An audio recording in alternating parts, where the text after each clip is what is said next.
Welcome back again students.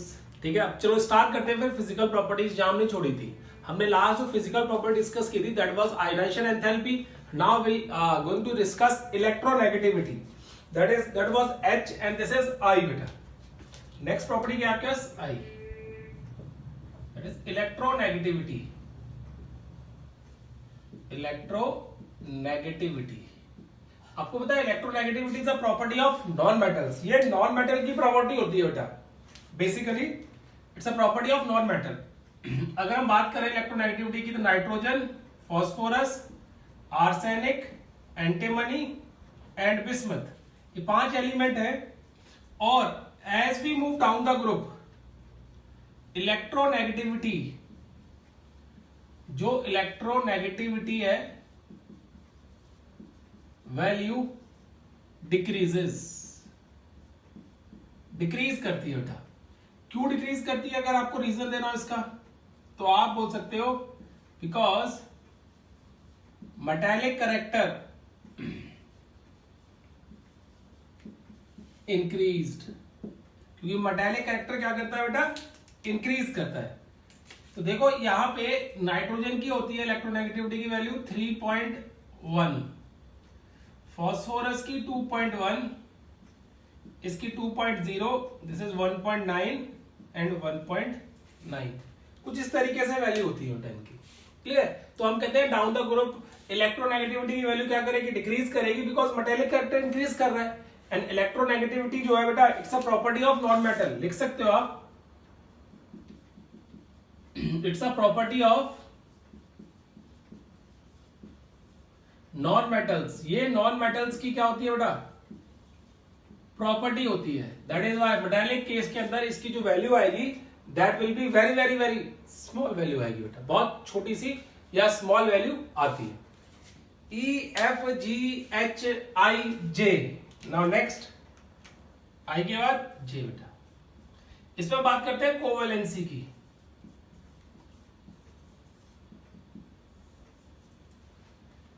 Covalency means number of covalent bonds are formed by particular element। कोई भी particular element कितने number of covalent bond बनाएगा that will give you covalency of the element बेटा। उस particular element की आपको covalency पता चल जाएगी उसकी हेल्प से। क्लियर है? अब देखो यहां पे हम बात करते हैं नाइट्रोजन की। सबसे पहले तो नाइट्रोजन की जो मैक्सिमम कोवेलेंसी है, मैक्सिमम कोवेलेंसी इज 4 है बेटा, 5 नहीं है इसकी covalency. Nitrogen has maximum covalency of 4 बेटा। 4 कोवेलेंसी शो करता है। याद रखना इंपॉर्टेंट है। क्यों? अगर आप इसकी इलेक्ट्रॉनिक कॉन्फ़िगरेशन लिखोगे that is 1s2 2s2 2p x1 2p y1 and 2p z1, ये है। तो इसमें क्या होता है? सिर्फ ये 1 2 3 और 4 ऑर्बिटल इन्वॉल्व होते हैं बॉन्डिंग के लिए बेटा। ठीक है? अब 4 आपको ये वाला, तो ये वाला जो ये है वो डेटिव बॉन्ड बना सकता है। डेटिव मतलब कोऑर्डिनेट बॉन्ड। बाकी सब कोवेलेंट बॉन्ड, और हम कोऑर्डिनेट बॉन्ड को कोवेलेंट बॉन्ड की तरह ही कंसीडर करते हैं। That is why it will form only 4 covalent bond. That is why it has covalency of 4।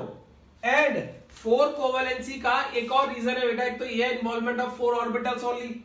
And second reason जो है बेटा कोवेलेंसी का 4 का, वो है यहां पे absence of D orbital. Absence of D orbitals या डी सबशेल। यहां पे डी सबशेल जो है बेटा वो एब्सेंट है, इसीलिए नाइट्रोजन अपनी कोवेलेंसी 4 से ज्यादा एक्सटेंड नहीं कर सकता बेटा। क्लियर है? इसको टेंडेंसी नहीं होती कि अपनी कोवेलेंसी को ये 4 से ज्यादा एक्सटेंड कर सके। अब इसके अलावा maximum covalency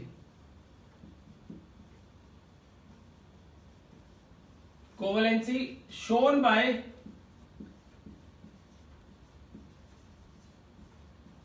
any other element of this group is 7 show कर सकता है बेटा। ये केस कैसे, जैसे अगर हम शो करें बेटा PF6 1 negative and so on, इस तरीके से कई और कंपाउंड भी हमें मिल जाते हैं। तो मैक्सिमम कोवेलेंसी जो शो करेगा कोई भी एलिमेंट इस ग्रुप का, दैट विल बी 7। और ये 7 इसलिए शो करेगा because of the what, presence of D orbital in it, क्योंकि इसके अंदर क्या है बेटा, डी ऑर्बिटल जो है वो प्रेजेंट है, इसलिए मैक्सिमम कोवेलेंसी रहेगी जो अदर एलिमेंट्स की, दैट मे बी 7, बट जो नाइट्रोजन है उसकी जो कोवेलेंसी रहती है बेटा दैट इज ओनली 4। क्लियर है। अब देखो नेक्स्ट के, that is atomicity.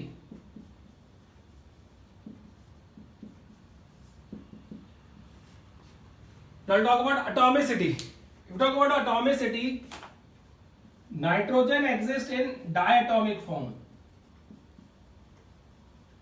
Diatomic form, that is N2. And the other element of this group, phosphorus, arsenic, antimony, ये तीन तो बेटा बिस्मथ तो मेटल है, मेटल। तो ये तीन जो एलिमेंट होते हैं वो टेट्रा एटॉमिक फॉर्म में भी मिल जाते हैं। Will get tetra atomic form, मतलब you will get P4 AS4 SB4 et cetera, tetra atomic form में मिल जाते हैं। अगर आपसे कोई पूछे कि नाइट्रोजन जो है डायटोमिक फॉर्म में क्यों मिल रहा है बेटा, what is the reason behind it, तो आप बोल के आ सकते हो वहां पे कि नाइट्रोजन को डायटोमिक फॉर्म में मिलने के पीछे एक रीजन है, और वो रीजन क्या है बेटा, वो रीजन ये है कि ये पी पाई मल्टीपल बॉन्डिंग शो करता है। पी पाई मल्टीपल बॉन्डिंग,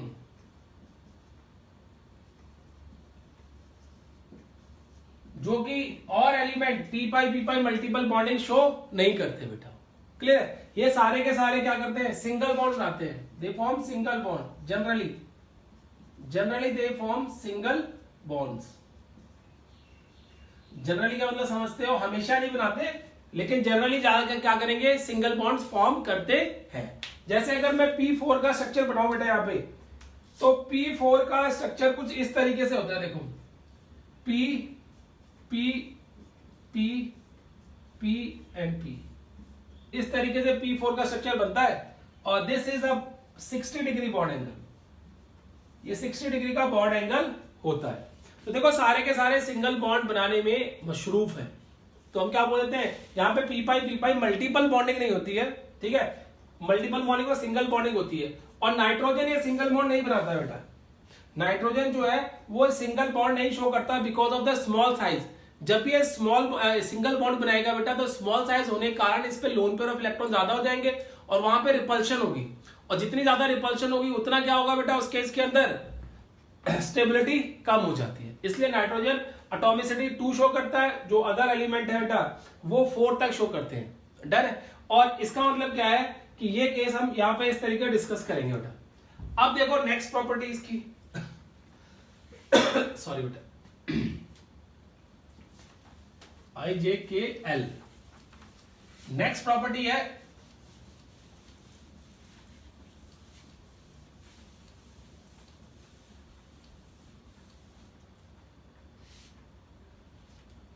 एल में बात करेंगे बेटा इसमें एलोट्रॉपी।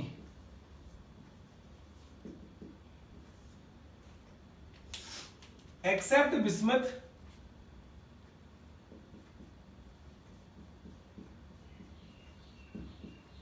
all elements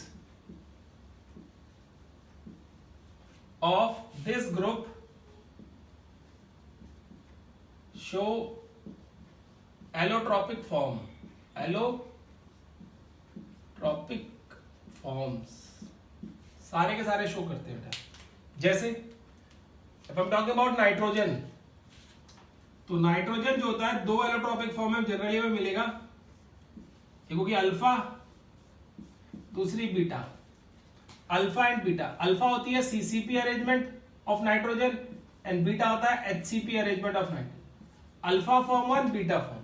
तो नाइट्रोजन की दो एलोट्रॉपिक फॉर्म है बेटा। फास्फोरस, फास्फोरस वैसे बहुत सारी एलोट्रॉपिक फॉर्म में मिलता है, यहां पे लिख सकते हो बेटा, it exist in so many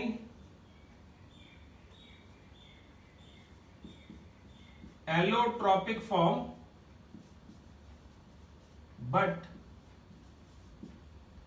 main forms are red and white। Red और व्हाइट फास्फोरस जो होगा बेटा वो मेन एलोट्रॉपिक फॉर्म होती है फास्फोरस की बेटा। क्लियर है केस। अब देखो नेक्स्ट बेटा क्या है इसमें, नेक्स्ट आता है इसका आर्सेनिक। आर्सेनिक की बात करें तो आर्सेनिक हमें तीन में मिल जाएगा, तीन एलोट्रॉपिक फॉर्म में। याद रखना बाय जी, मतलब बोलते हैं ना बाय जी ऐसे करके। तो बी का मतलब ब्लैक, वाई का मतलब येलो और जी का मतलब ग्रीन। तो ये तीन फॉर्म में मिलता है arsenic, black, yellow, green allotropic form of arsenic. In the same manner SB, इसमें भी आ देखो, यहां पे थोड़ी सी बदतमीजी पे आ जाओ, बाई ई, ठीक है, बाई जी मतलब बाई ई। तो यहां पे भी क्या होगा बेटा, ब्लैक, येलो, और जो थर्ड एलोट्रॉपिक फॉर्म होती है उसकी, ये होती है एक्सप्लोसिव। क्या होती है बेटा, एक्सप्लोसिव। तो इस तरीके से ये डिफरेंट डिफरेंट एलोट्रॉपिक फॉर्म में एग्जिस्ट करते हैं नेचर के अंदर, जो हमें दिखा रहे हैं यहां पे आप लोग शो कर रहे हैं। क्लियर है केस। तो ये एलोट्रॉपिक फॉर्म है और इस तरीके से आप उनको एलोट्रॉपिक फॉर्म को याद रखना है। इसमें बेटा जो एलोट्रॉपिक फॉर्म है इसमें रेड और व्हाइट को हम पढ़ेंगे डिटेल में आगे जाके। Red form, white form, yellow form, grey form, बहुत सारी आती है फास्फोरस की, लेकिन रेड और व्हाइट दोनों इंपॉर्टेंट फॉर्म है, इसको हम पढ़ेंगे डिटेल में बाद में। क्लियर है। अब देखो नेक्स्ट, नेक्स्ट प्रॉपर्टी जो है बेटा यहां पे, दैट इज कैटिनेशन।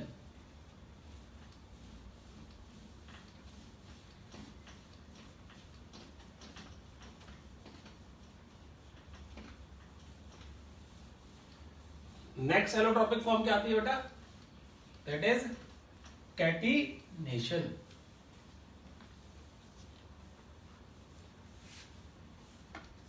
ठीक है, ये भी मैं रब कर देता हूं, चलो।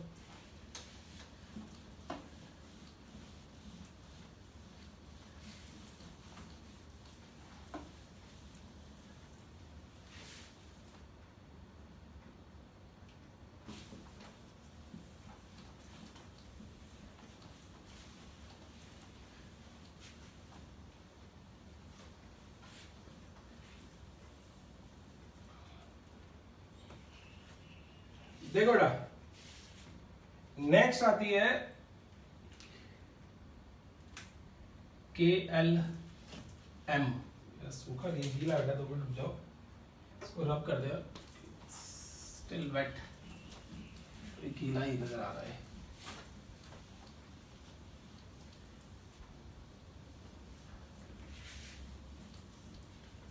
चलो देखो नेक्स्ट आती है LM, वह catenation. If talk about catenation बेटा, ठीक है, तो कैटिनेशन का मतलब होता है सेल्फ लिंकेज। सेल्फ लिंकेज मतलब कोई भी एलिमेंट अपने साथ कितने बॉन्ड बना सकता है, that is catenation.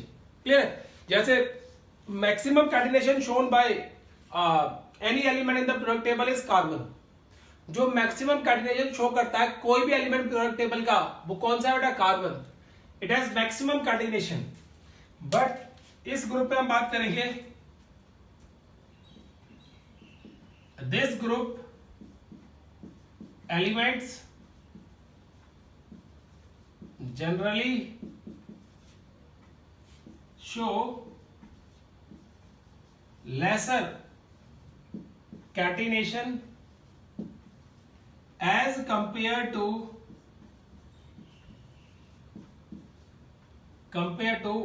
Group 14। Group 14 के कंपैरिजन में इस ग्रुप के एलिमेंट बहुत कम कैटिनेशन शो करेंगे। जो एटॉमिसिटी का केस था ना बेटा, वही कैटिनेशन का केस आ सकता है। यहां पे 2 या 4 से ज्यादा आइटम कंबाइन नहीं करेंगे सेम एलिमेंट के, ठीक है।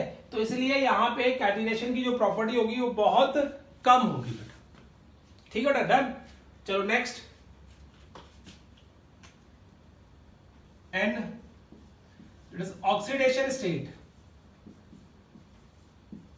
ऑक्सीडेशन स्टेट बेटा, क्लियर है केस। अब देखो if talk about oxidation state, तो मैं इधर डिस्कस करता हूं ऑक्सीडेशन स्टेट। तो नाइट्रोजन जो है वो बहुत सारी ऑक्सीडेशन स्टेट में एग्जिस्ट करता है। बताता हूं आपको, देखो नाइट्रोजन कंपाउंड क्या होते हैं बेटा, अमोनिया,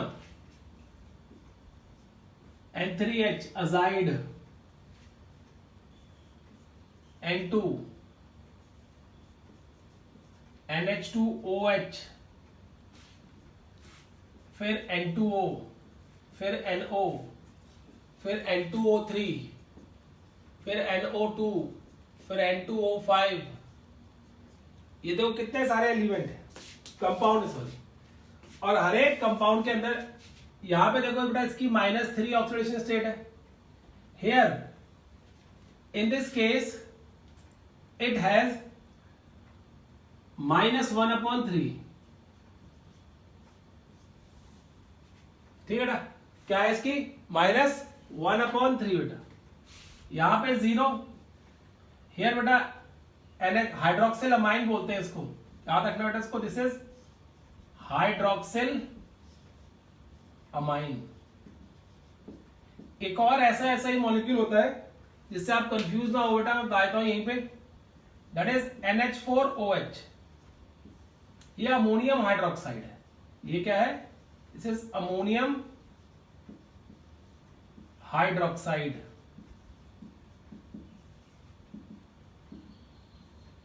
ठीक है। एक अमोनियम हाइड्रोक्साइड तो हाइड्रोक्सिल अमाइन है। अब देखो बेटा यहां पे इस केस में इसकी ऑक्सीडेशन स्टेट होगी -1 और +2, +1 और इट विल हैव -1, ठीक है। This has -1।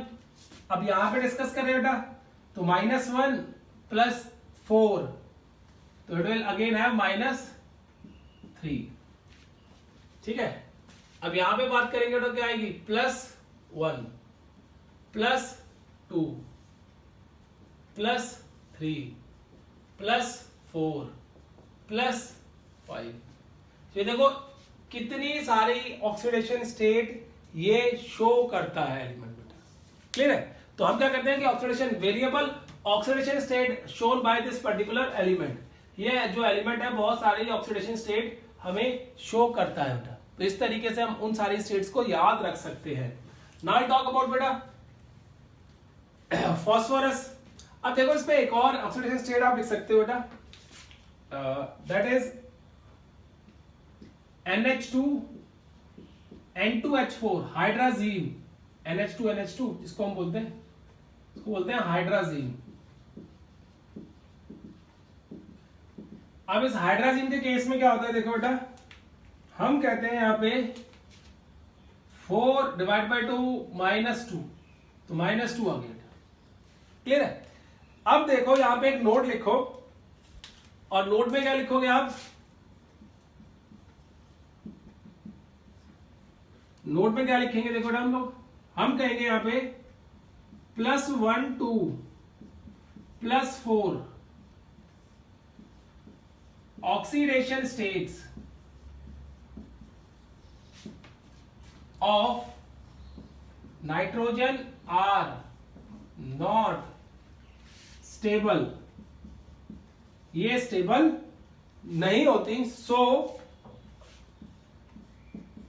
they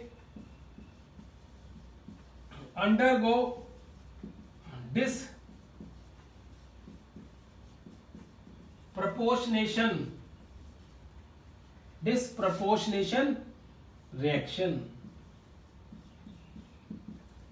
इसलिए वो डिस्प्रपोर्शनेशन रिएक्शन शो करते हैं बेटा।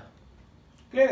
वैसे तो इस ग्रुप की पॉजिटिव 1 से पॉजिटिव 4 तक जो ऑक्सीडेशन स्टेट होंगी वो ज्यादातर हाईली स्टेबल नहीं होती, बहुत अनस्टेबल होती है बेटा, और due to that instability they undergo disproportionation reaction, वो डिस्प्रपोर्शनेशन रिएक्शन शो कर देते हैं बेटा। ठीक है, जैसे अगर मैं यहाँ पे आपको एग्जांपल दूं किस तरीके से डिस्प्रपोर्शनेशन रिएक्शन शो करेगा ये दिस पर्टिकुलर ग्रुप नाइट्रोजन का बेटा केस देखो, नाइट्रस एसिड है HNO2, it will convert itself HNO3 plus nitric oxide plus water. तो ये केस मिल गया। देखो बेटा यहां पे ऑक्सीडेशन स्टेट कितनी है नाइट्रोजन की 4 + 1 -3 + 3, और यहां पे +5, और यहां पे NO पे बेटा क्या होगी +2। क्लियर है केस? अब देखो डिस्प्रपोर्शनेशन रिएक्शन क्या होती है, जहां पे single element undergo oxidation and reduction, single element undergo oxidation and reduction, जहां पे सिंगल एलिमेंट ही ऑक्सीडेशन शो करता हो और सिंगल एलिमेंट ही रिडक्शन शो कर रहा होता, तो उसको बोलते हैं डिस्प्रपोर्शनेशन रिएक्शन। इसको आप बैलेंस कर लेना, बैलेंस नहीं है रिएक्शन। अगर हम बैलेंस करें यहाँ पे तो 1 2 3 आएगा बेटा, इधर 3 हाइड्रोजन है इधर, तो 3 लगा दो। ठीक है बेटा, अब नाइट्रोजन कितने हो गए 2 हो गए, सॉरी 3 हो गए, तो यहाँ पे 2 लगा दो, 6, 3 2 5 और 1 6, बैलेंस रिएक्शन हो गया। Clear case? तो देखो ये डिस्प्रपोर्शनेशन रिएक्शन है। डिस्प्रपोर्शनेशन रिएक्शन मतलब this is disproportionation reaction.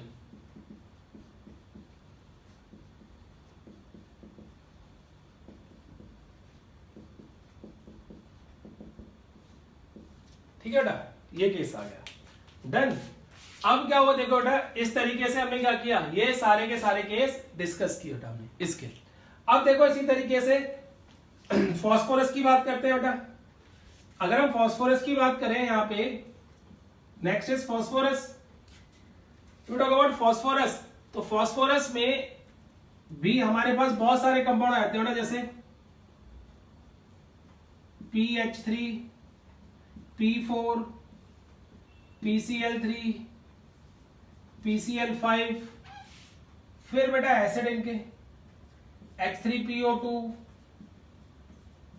H3PO3,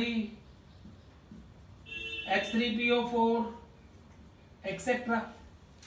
तो ये सारे के सारे आते हैं जहां पे फास्फोरस अलग अलग ऑक्सीडेशन स्टेट शो कर सकता है बेटा। ठीक है, यहां पे देखोगे तो कितनी आएगी -3, हियर 0,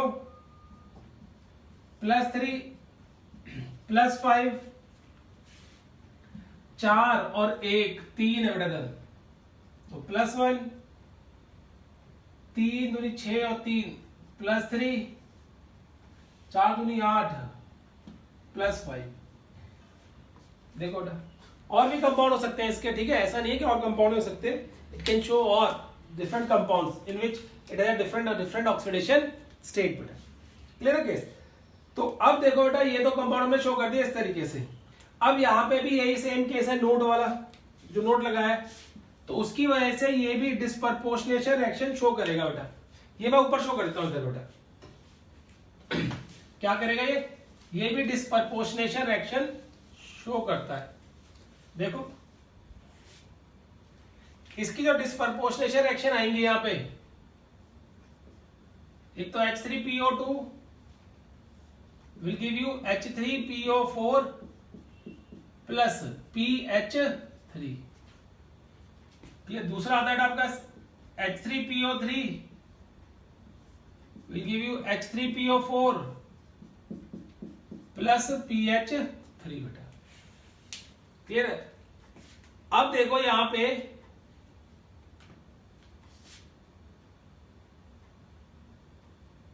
2 लगा दो, ये बैलेंस हो जाएगा। यहाँ पे देखो 3, 2 लगाओ बेटा यहाँ पे तो 6। चलो बैलेंस देख लेना, बैलेंस कर लेना इसको, ठीक है। हम बात करते हैं ऑक्सीडेशन स्टेट की यहाँ पे। तो यहाँ पे कितनी है, +1, +5 एंड -3, +5 एंड -3, और यहाँ पे कितनी है बेटा, +3। क्लियर है कि? तो ये क्या आ गया बेटा, ये भी डिस्प्रपोर्शनेशन रिएक्शन शो कर रहा है। फास्फोरस जो है वो कल ही ऑक्सीडेशन एंड रिडक्शन दोनों शो कर रहा है एक ही रिएक्शन के अंदर। This is oxidation, this is reduction, this is oxidation, this is reduction. ये ऑक्सीडेशन है, ये रिडक्शन है, ये ऑक्सीडेशन है और ये रिडक्शन है। तो क्या बार पूछ लेते हैं बेटा, write down the disproportionation reaction for phosphorus compound. तो आपको डिस्प्रपोर्शनेशन रिएक्शन इस तरीके से किसी भी कंपाउंड की शो करके आ सकते हो इन केस ऑफ फास्फोरस। अब देखो बेटा, इसके अलावा जो बाकी बचे element that are arsenic, antimony and bismuth. Arsenic, antimony और बिस्मथ में पहली बात तो बेटा ये 3 नेगेटिव, -3 +5 शो कर सकता है। लेकिन as we move down the group, +3 oxidation state is highly unstable, sorry, highly stable because of inert pair effect। Inert pair effect होने के कारण ये हाईली क्या आती है बेटा, स्टेबल हो जाती है। कौन सी ऑक्सीडेशन स्टेट, ये +3।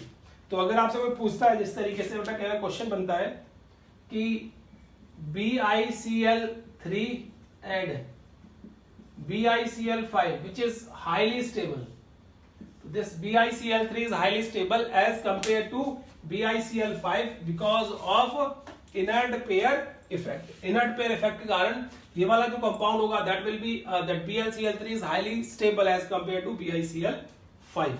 Clear case? तो इसके साथ ही बेटा देखो हमारी फिजिकल प्रॉपर्टीज जो है बेटा वो यहां पे खत्म होती है सारी के सारी। Now will study anomalous behaviour of nitrogen. हम बात करते हैं बेटा anomalous behaviour of nitrogen.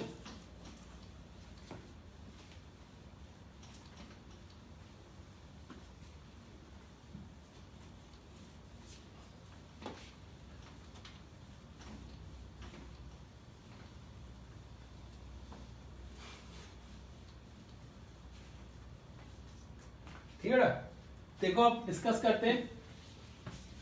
Next है इसमें एनोमलस बिहेवियर ऑफ नाइट्रोजन। देखो बेटा इसके लिए हम बस कुछ पॉइंट्स देके आते हैं बेटा कि एनोमलस बिहेवियर क्यों शो करती है nitrogen then the rest of the group. Nitrogen का बिहेवियर अपने ग्रुप के सारे एलिमेंट से ऑल टुगेदर क्या होगा, वह डिफरेंट होगा। And why it shows different behaviour, तो उसके पीछे रीजन देते हैं बेटा। सबसे पहला जो रीजन आता है इसके पीछे that is small size. Nitrogen का अपने ग्रुप में सबसे छोटा साइज है। सेकेंड, हाई आयनाइजेशन एंथैल्पी, सबसे ज्यादा आयनाइजेशन एंथैल्पी होती है। Third, absence of D orbitals. D orbitals क्या होते हैं इसमें, एब्सेंट होते हैं। Fourth, formation of P pi multiple bond. P pi multiple bonds formation होती है बेटा यहां पे। फिफ्थ, नेक्स्ट बात करें formation of P pi multiple bond हो गया बेटा। अब फिफ्थ बात करें यहां पे nitrogen does not form NN single bond because of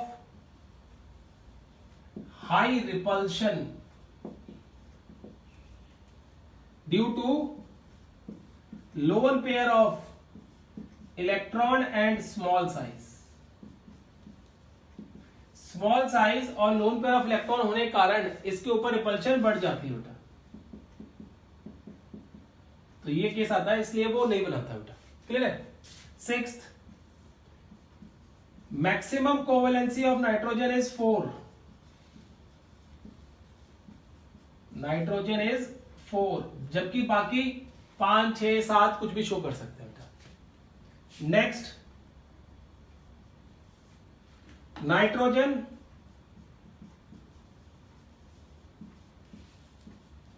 does not show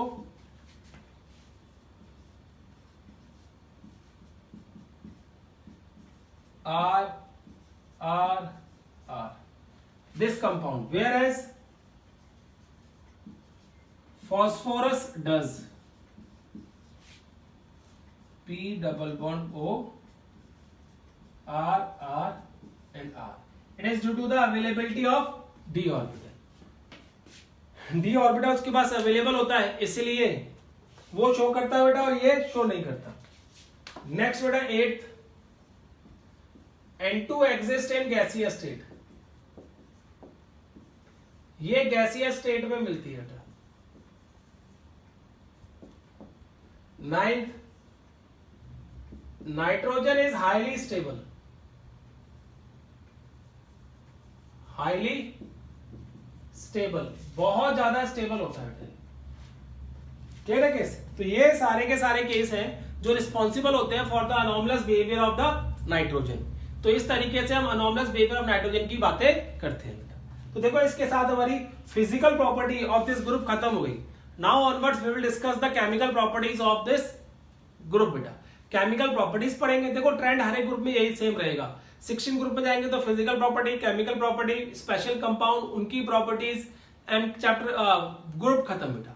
clear है। तो इस ग्रुप के अंदर एक्चुअली हमारे पास बहुत सारी केमिकल प्रॉपर्टीज हैं, दैट इज वाई, और बहुत सारे कंपाउंड हैं जिनको हमने स्टडी करना है, दैट इज वाई हम बोल देते हैं बेटा थोड़ा सा बड़ा ग्रुप बन जाता है। ठीक है, चलो फिर नेक्स्ट लेक्चर में डिस्कस करेंगे बेटा बाकी properties. Till then take care and bye bye बेटा।